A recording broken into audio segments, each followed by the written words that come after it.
Olá, bom dia. Eu sou Thiago Fadini, hoje é quarta-feira, 15 de maio e este é o Morning Call do Safra.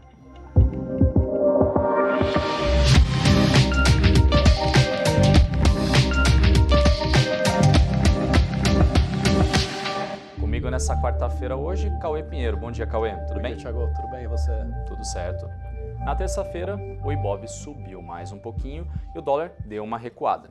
O Ibov subiu 0,28%, ficando aos 128.515 pontos no último pregão.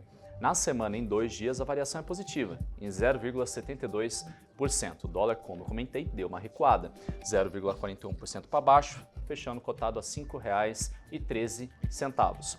Olhando setorialmente como foi o desempenho do Ibovespa, a gente teve na ponta negativa o setor de petróleo e gás, que a gente já vai comentar rapidamente, pois teve troca no comando da Petrobras. Cauê Pinheiro fará a sua análise em alguns instantes. Então, o setor de petróleo e gás fechou ali em queda de 1,65%, seguido pelo de consumo de construção. Do outro lado da mesa, no lado positivo, a gente teve o setor de saúde performando bem, 2,7% quase de alta, seguido por indústria e utilidades básicas. Agora, para os ativos, que mais subiram no pregão de ontem. A gente teve como o grande desempenho do dia a Hapvida, com mais de 10% de alta, a Hapvida que sempre está ali de um dos lados da mesa, seguido por Embraer e CPFL.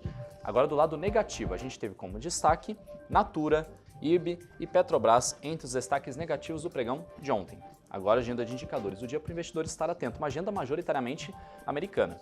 Então, destaco aqui a divulgação do CPI, a inflação ao consumidor lá nos Estados Unidos, referente ao período de abril. A projeção é de uma alta de 0,4%. Esse dado é importantíssimo, pois ajuda o Fed, o Banco Central americano, a balizar as suas decisões sobre juros. Então, a gente fica de olho em como o mercado repercute ao longo do dia essa divulgação. Por fim, índices externos e commodities. Aqui eu quero destacar minério de ferro, que fechou ali em queda de 1% na Ásia no último pregão, e também o petróleo agora que tem os seus futuros ali do Brent apontando para cima, 0,17% nesse momento. Lá na China, o fechamento foi negativo, em 0,2%. Cauê Pinheiro, a gente teve a troca no comando da Petrobras ali, de Jean Paul Prats por Magda Chambriard. Vamos lá, qual que é a sua análise sobre isso? E também gostaria que você falasse um pouquinho sobre a ata do Copom e como isso ditou ali, como esse comunicado, na verdade, que está na ata, ditou o ritmo dos negócios no pregão de ontem. Exatamente, Thiago. Notícia de destaque hoje fica para a troca de comando da Petrobras, com a saída de Jean Paul Prats, substituído por Magda Chambriard. Essa notícia deve trazer grande volatilidade para as ações da companhia. Acreditamos que a reação será negativa hoje no pregão.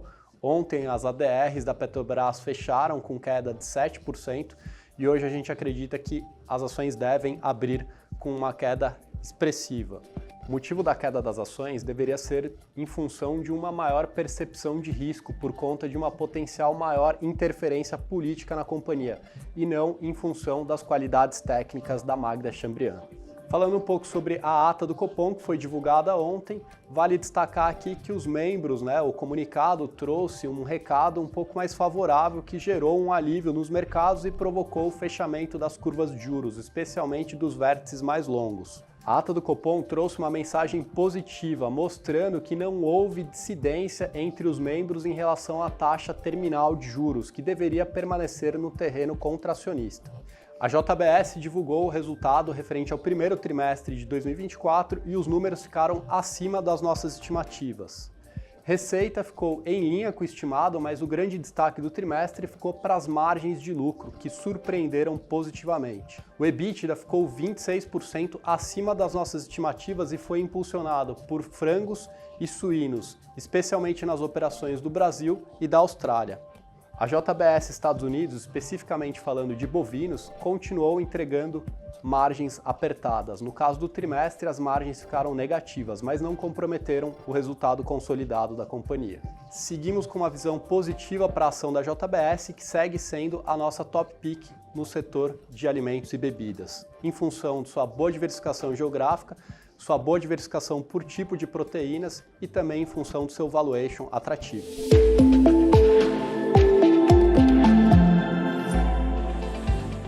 A recomendação do dia é uma venda em Vivara. O papel que diz respeito à região das médias curtas, que era um suporte anterior, sinaliza a entrada de fluxo vendedor e uma oportunidade de entrada para curto prazo.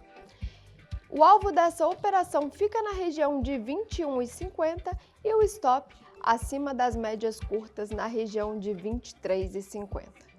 Segue valendo a entrada uma venda em Vivara. E estes foram os destaques do nosso Morning Call de hoje. Mais informações e análises você já sabe em oespecialista.com.br. Um abraço, bons negócios e nos vemos amanhã.